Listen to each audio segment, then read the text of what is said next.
ভগবান একেই উল্টে দিয়েছে ওরের মানুষ রুহি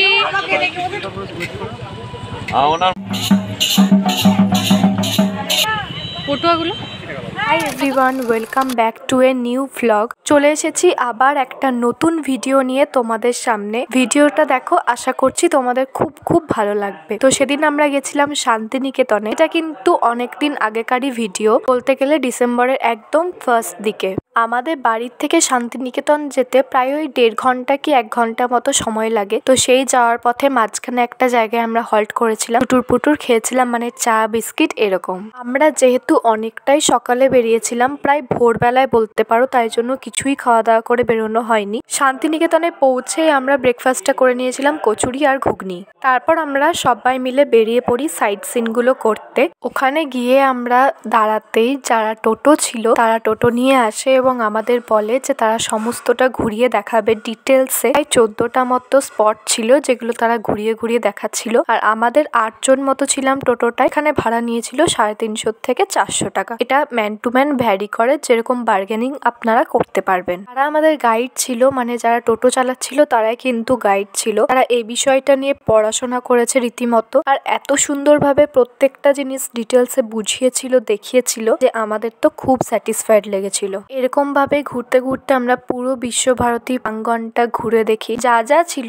সমস্ত কিছুই আমরা একদম নিখুঁত ভাবে দেখি। আর আমাদের কিন্তু ভীষণ ভালো লেগেছিল। একটা শান্তিময় পরিবেশ। শান্তিনিকেতন মানেই শান্তি। আমার তো জায়গাটা ভীষণ প্রিয়। সাথে তোমাদের কাদের কাদের এই জায়গাটা প্রিয় তোমরা প্লিজ কমেন্ট করে অবশ্যই জানিও। আর জানো, এবারের ট্রিপের বাড়তি পাওনা কি, এই আমাদের পুচকুটা।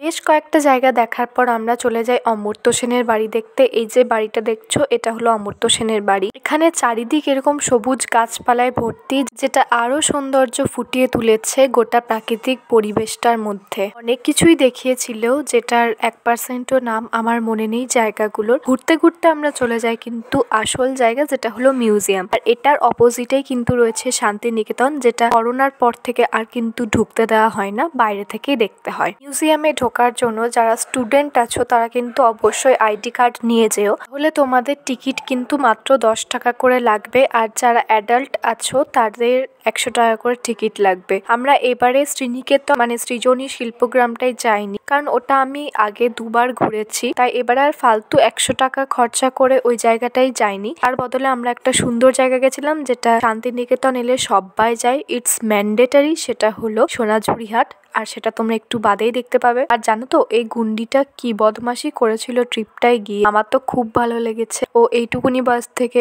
ঘোরাঘুরিও স্টার্ট হলো, ওর এটা ফার্স্ট ট্রিপ। ও ভীষণ মজা পেয়েছে এই ট্রিপটায়। তোমরা যারা আমার আগের ভিডিওগুলো দেখবে তারা অবশ্যই জানো এটা আমার দাদার মেয়ে, যার অন্নপ্রাশনের ভিডিও আমি কিছুদিন আগে তোমাদের সাথে শেয়ার করেছিলাম।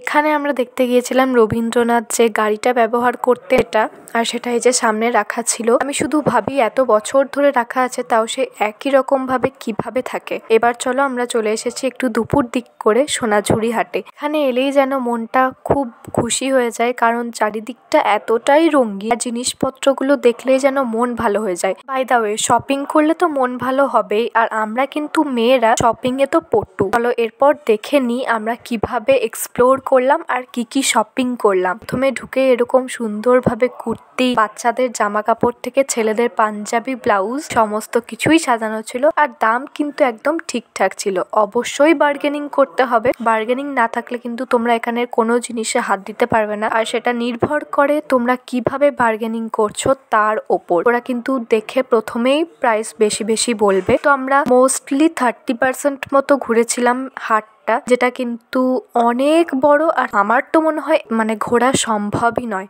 আর আমি এরকম কাঁথা স্টিচের একটা ওড়না দেখছিলাম, যেটা প্রাইস বলেছিল 650। ওখানে তোমরা বেশিরভাগ জুয়েলারি আর কাঁথা স্টিচের জিনিসপত্রই পাবে। অবশ্যই কাঁথা স্টিচের জিনিসের দাম অনেকটা বেশি হয়, যেহেতু ওটা পিওরলি হাতে করা। তাই আমার এই ওড়নাটা আমি বার্গেনিং করে 450-তে আনতে পেরেছিলাম। এটা বার্গেনিং করলে হয়তো আরো একটু কমাতো, বাট লাস্ট পর্যন্ত আমি ওটা নিইনি, কারণ এইটুকুনি একটা জিনিসের দাম এত, তাই আর মনটা সায় দিল না। তো কি কি শপিং করেছি সেটা আমি তোমাদের সাথে শর্টসে শেয়ার করে দেবো। ওখান থেকে বেরিয়ে আমরা একটা হোটেলে চলে আসি খেতে, যেটা নাম হলো খড়িমাটি। জায়গাটার বাইরেটা এতটাই সুন্দর, শুট করার জন্য কিন্তু একদম পারফেক্ট। এই ছিল অ্যাম্বিয়েন্স। আমি কিন্তু এখানে অনেক ভিডিও শুট করেছি, যেটা তোমরা শর্টসে আশা করি দেখেছো। আমরা একটা থালি নিয়েছিলাম যেটা হলো চিকেন থালি, তার মধ্যে অনেক রকমের আইটেম ছিল। তো থালিটার প্রাইস নিয়েছিল ওই 300-350 মতো, এক্স্যাক্টলি মনে নেই। আর একার পক্ষে মানে আমার মতো মানুষের পক্ষে শেষ করা তো অসম্ভব, এত আইটেমস ছিল। এখানের যে সিঙ্গেল মেনুগুলো ছিল সেগুলোর প্রাইস কিন্তু আমার একটু বেশি লেগেছে। এখান থেকে খেয়ে দিয়ে আমরা ডিরেক্ট চলে আসি বাড়ি, অনেকটাই লেট হয়ে গেছিল তাই। তো এই ছিল আমাদের শান্তিনিকেতনের কিছু সুন্দর সুন্দর মুহূর্ত, যেগুলো তোমাদের সাথে শেয়ার করলাম। দেখা হচ্ছে আবার পরের ভিডিওতে, মানে একটা নতুন এক্সাইটিং ভিডিওতে। এই ছিল আমাদের গ্রুপ যারা আমরা গেছিলাম। তোমরা প্লিজ এই ভিডিওটা লাইক অ্যান্ড সাবস্ক্রাইব করে দিও আমার চ্যানেলটা, যাতে আরো নতুন নতুন ভিডিওস তোমরা উপহার পেতে পারো। আজকের মতো টাটা।